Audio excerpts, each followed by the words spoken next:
What does Pro Football Focus think of the Seattle Seahawks offense going into the 2025 season?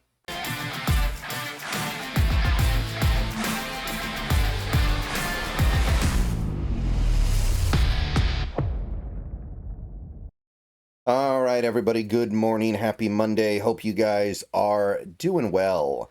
And we've got a Seahawks minicamp, a mandatory minicamp starting tomorrow. And that should be fun. We should learn a lot. We should get a pretty good idea of where things stand going into the 2025 season. Should be some good information coming from that. I'll talk about whatever we hear about coming out of the minicamp. But we're not there yet. That is going to be tomorrow. So before we get there, I thought today would be a good day to talk about Pro Football Focus, specifically their ranking lists. They do this every offseason. They, at least for a few years now, they release articles that have lists of the best players at each position. They do 32 per position, I believe. For some of the positions, they just rank the 32 starters where it would make sense to. For other positions, they just rank the top 32 players, period. So, pretty good way of getting a feel for where your team might sit relative to the rest of the league. Now, before we get into looking at these rankings, one thing I do want to say is that I have plenty of disagreements with the list overall. Not just talking about the Seahawks. I'm not saying these lists are some higher power that we need to base everything off of. Not at all. This quarterback list alone, I think, is a little bit of a mess. So don't take this to be PFF says it, so it must be correct. You guys know, I don't think Pro Football Focus gets everything right. I think that the areas where they get things wrong tend to be concentrated in the linebacker and safety areas of the NFL. But they can get anything wrong. They are capable of getting things wrong. They are capable of having blind spots just like anybody else. So we're just looking at this to see what they think, not because they're definitely going to be right. But we're going to do the offense in this video. I'm going to do the defense probably later today, maybe later this week. But I think I'll take care of it later today. So we're going to start with quarterback here, and then we're going to go position by position until we're done with the offense. Before I get started, though, please click the thumbs up button on this video if you haven't already. Subscribe if you're new. Click the bell for notifications. Become a channel member for $2 a month. Those are the best ways to support the channel. All right, so we're going to start with the quarterback list here, and get comfortable. We're going to be scrolling for a bit. So, Mahomes, Burrow, Jackson, Allen, Hurts, Daniels, Stafford, Herbert, Goff, Geno, number 10. So, keep that in mind. Sorry, we have to. We have to play this game. Purdy, Love, Mayfield, Stroud, Murray, Lawrence, Dak, Tua, Bo Nix, Bryce Young, J.J. McCarthy, Drake May, Michael Penix, Caleb Williams, Cam Ward. Yeah, we had to get all the way down to Sam Darnold at 26. Okay, so I'm not a Sam Darnold fan. I'm not that high on him. I don't think I'd put him at 26. Even I don't think that he's 26th out of 32. Remember, this is every starter in the league. So they are putting him just above washed up Russell Wilson and just below the number 1 overall pick rookie that has never even been in the NFL for a single play. All right, look at these other guys that are around him. Okay, Caleb, I mean, that's a tricky one. Like the Caleb Williams is a tricky one. I'm not going to touch that one too much. But Michael Penix only played a few games at the end of the year and mixed bag. Drake May, I like Drake May. And maybe I could see that. And then you've got Justin Fields, same basic tier. Like, this is not very flattering. And I'm going to say it again. I don't necessarily think that's accurate. I think Darnold's probably a bit better than this. But I don't think this is completely out of pocket either. I don't think this is a situation where Darnold should... I'm not sitting here saying, oh, Darnold should be in the top 10. And then I'm looking at this list and I'm like, wow, he's not even top 25. That's a joke. No, I'm sitting here saying I think Darnold should be top 20. Like, I think last year had a lot of mitigating circumstances that are not necessarily going to be replicated, but I'd still probably put him in the top 20.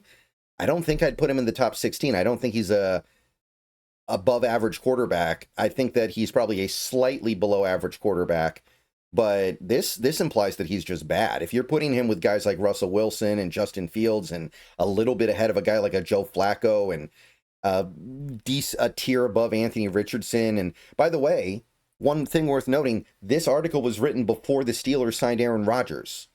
So, assuming they put Aaron Rodgers ahead of Darnold, which they might, then Darnold might actually get bumped down to 27. He'd be bottom 6. And I suspect PFF would do that. So they're not Darnold fans. And I'm not really a Darnold fan either, but I would certainly give him a little bit more credit than that.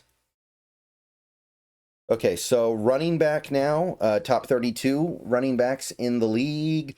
Let's get going here. Henry, Barkley, Bijan, Gibbs, Josh Jacobs, Irving, C-Mac, Christian McCaffrey, James Conner, Devon Achane, Kyren Williams, Ken Walker. So Ken Walker is a tough one, and I think that 11 is probably about right. It's hard to put him in the top 10 because he can't stay healthy, and he wasn't the most productive running back in the world last year either, even when he was healthy. But there's doubtlessly great potential there. He's still capable of doing the things that he did as a rookie when he had a really nice season. And I think that Pro Football Focus knows enough to know this guy's getting hamstrung by his offensive line. So they put him just outside the top 10. I think that's about right. Like, they seem to have a pretty good understanding of how good Ken Walker could be if he had a real offensive line. It's the same reason why they put Geno Smith at number 10 on the quarterback list, right? They understand that he was working with a big handicap because his offensive line was incompetent. And I think that on the other end of that, they're not giving credit to Sam Darnold for his good year last year because he was playing with Kevin O'Connell, one of the best offensive minds in football. So I think that Ken Walker gets some respect because of that. But at the end of the day, he's still injury prone, still has flaws. I think just outside the top 10 is probably about right. I think that's probably about fair. So seems okay to me. But Walker's really tough to rank because I don't feel like we've ever gotten a great idea of what he can do in this league. And I don't feel like he's stayed on the field enough to get all the credit he deserves as a player. Okay, wide receivers. Let's keep scrolling through this one. Top 32, A.J. Brown. What the heck? In what universe is Justin Jefferson ranking below A.J. Brown? But whatever. Jamar Chase, Amon-Ra, Puka, CeeDee, Nico Collins, Tyreek, Mike Evans, Scary Terry, Drake London, Malik Neighbors, Garrett Wilson, T. Higgins, Brian Thomas Jr., Devontae Adams, Devontae Smith, Chris Godwin, Brandon Ayuk, DJ Moore, Jalen Waddle, Ladd, McConkey, DK Metcalf. So, not that he's here anymore, but it is interesting to note they did not put him in the top 20. They did not put him in the top 20. They did put him in the top 25. So, that's, I think, roughly where I would have had him last year as a Seahawk. So, seems about right. Olave, Zay Flowers, Marvin Harrison Jr., and we get to our only Seahawk on this list, JSN, Jackson Smith and Jigba at number 27 here. So the reasons why they don't rank him higher are because he's not great against single man coverage. 78.7 grade against single coverage falls short compared to others, but he does have an almost perfect receiving grade against zone coverage, really good yak, and I think that there's a sense that while JSN's not a perfect fit for Kubiak, JSN could be due for a big launch-up season that puts him in the same, maybe the same category as a guy like Amon-Ra, and look how high they had Amon-Ra. Now, Amon-Ra's been doing it for a few years now, so, of course, he's going to be higher than a guy like JSN that had one really great year. But at the same time, I think that physically, JSN can do the stuff that Amon-Ra does. I think that physically they're very similar.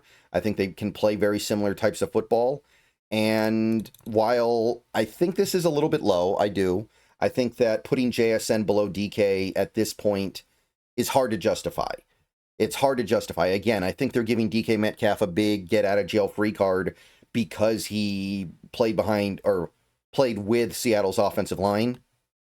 But at this point, I think JSN is more valuable than a guy like, and a better receiver than a guy like a DK Metcalf.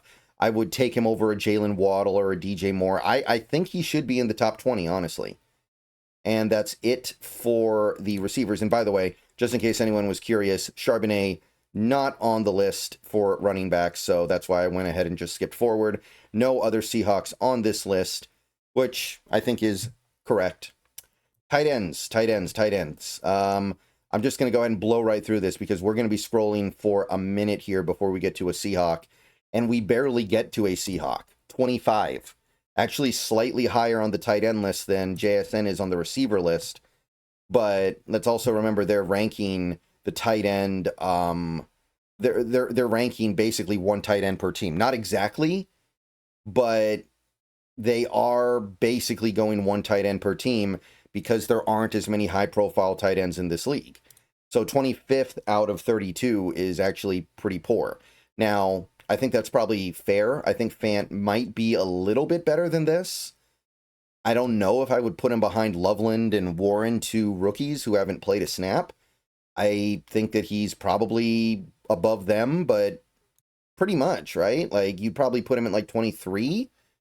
So however you slice it, below average, not quite at the bad territory. I don't think Noah Fant's a bad player, but there's not a lot going on there. He's not a good blocker. And at the end of the day, he's relatively replaceable. So I think 25 is at least reasonable. All right, and of course, no other tight ends here. Why would there be? Arroyo, certainly not going to make a list like this. And you also wouldn't expect A.J. Barnard to be anywhere near this list either. Okay, so now we're to the offensive line here. And the tackle list is the only list where the Seahawks have much of a chance of doing anything impressive. So let's hope for good things here. Jordan Maitaya, Tristan Wirfs, Rashawn Slater. By the way, this is both tackle spots, left or right.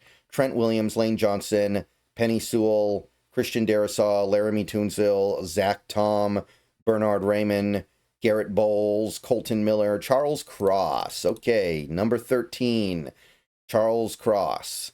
They give him some dap for being the only really standout player on the worst offensive line in football, having a very improved year in 2024. Only 7% of his pass plays did he give up pressure, a big improvement over previous years. Had a nice ranking at the pass in pass blocking and run blocking as well. And by the way, I talked about this the other day. Put on 15 pounds of muscle this offseason. Should be better, could be better, and I can't believe that he won't be better playing with a at least theoretically competent offensive coordinator. So Charles Cross, 13th. I think that's probably pretty fair. Like, we haven't seen him put the all-pro season on the table yet. I think he could. I think that there were clear signs of it last year, and then he ended up not having that super elite year because of the situation the offense put him in, where we did nothing but pass the ball and so many straight dropbacks, very little play action, blah, blah, blah, blah, blah. I think that put him behind the 8 ball. But I can understand needing to see it before you fully believe it. So I look at some of the guys above him. Maybe a guy like a Garrett Bowles should be knocked because he's coming off a pretty big injury, but he did play pretty well last year, so I can see that. And you look at most of the other guys on this list, they're some of the best players in the league. They've clearly done more and are worth more than a guy like a Charles Cross at this point, I think. So that's tackle, and if you were looking for Abe Lucas on this list, you're going to be hard-pressed to find him. He is not here, which, I mean, he's played, 10 games over the last 2 years? Makes sense. I don't think there's much of an argument for him making it here yet, but Charles Cross does come in pretty good. And hey, Abe Lucas is one full season away from getting up here, I think. I think that Abe Lucas belongs up here in terms of his actual football playing abilities. Just needs to stay on the field. So that's tackle. And that's going to move us to the rest of the offensive line where there's not going to be a lot. Just going to go ahead and say that right now. Like, this is guard, so these are left guards and right guards. Lindstrom, Thuney, Quinn Miners, Quentin Nelson, Landon Dickerson, and then we keep going, and then we keep going, and then we keep going, and we got a free agent here, by the way, Brandon Scherf at 19, still not on a team. Kind of fun, kind of interesting. Yeah, there's no Seahawk here, guys. No Seahawks. And you think about our guards, you got Gray Zabel, who's not played a snap. Now, it's not like there are no rookies on these lists, but I think it's reasonable to not put him on a list of top 32. What you're saying is that he's below average, because there are 64 starting guards. If he's not in the top 32, that means he's below average. I think that's probably pretty fair. And then at right guard, we have Christian Haynes, who looked atrocious last year, and Anthony Bradford, who has been pretty bad his whole career. So, yeah, I think that's probably all there is to really say about it. So, no, not good. Not much presence here. Hopefully next year. And then we get to center. And once again, I'm just going to go ahead and blow through this because it's going to take us a minute to get here, people. I'm just going to go ahead and tell you guys right now, we're going to be scrolling and scrolling and scrolling. Keep in mind, there are 32 starting centers in this league. There are 32 of them, and this is a list of 32 centers. And we barely make the cut. The only guy ranked below Oluwatimi is Tate Ratledge, a rookie who is going to be forced to play out of position because Frank Ragnow unexpectedly retired. So, not good. Pass protection was a challenge. Second-year center enjoyed some success as a run blocker. So, yeah, not anything to be excited about, right? Like, you're looking at these centers, you're looking at these players, and it's just like, man, we don't even have that. And then you think about it, and you're like, yeah, that's probably about right.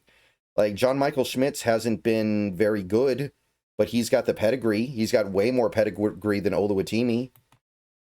Bradley Bozeman, he's kind of a journeyman at this point, right?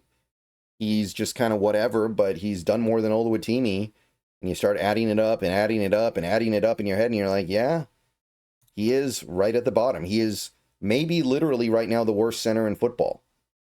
That's not to say he's terrible, but I think this does highlight the relatively low standard that we as a team should probably have for what Oluwatimi gives us.